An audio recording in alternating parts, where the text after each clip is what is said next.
Okay, so I got my third hand holding up the camera, my third hand being my wife.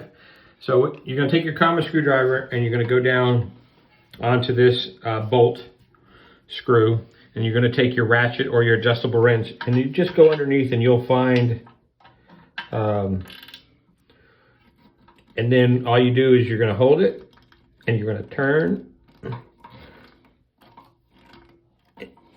and you'll feel it get loose and you'll realize at that point, and now you can actually take off the socket.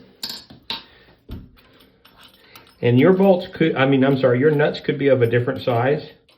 To be honest with you, this one is.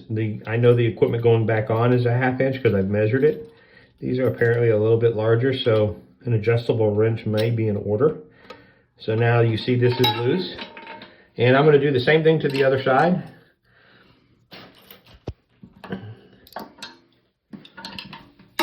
And remember, you want to make sure you have the water shut off, which I did in the previous section of the video here, so you don't have any water that could come into the tank.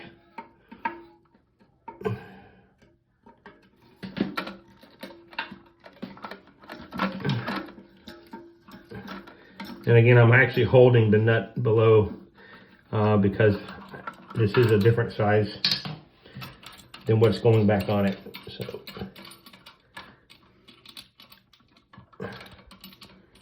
Now there's no way, unless you wear gloves, which is fine, there's no way you're not going to get your fingers black from these seals. And take a picture of it. That's the hardware that came off on the bottom. You don't really need to save this because this is all going to be replaced in the new equipment we're installing. But we're going to pull these out.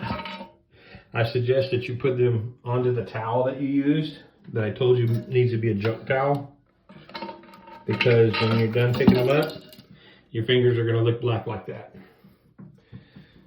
I'm just gonna clean them off. There's one other thing that we have to disconnect before we can take the tank off, and that is the bottom of the feed line. That's got there's no way to see it. Just follow the feed line up from the valve, and you can do this by hand.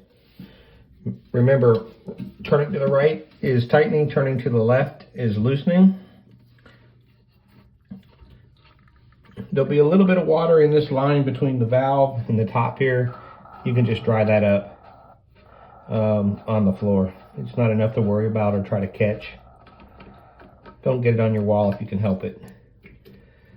So at that point, the tank is free of anything that's holding it down. So you just want to grab it by its side and pick it up. Don't worry, there's nothing dirty about the top part of a toilet.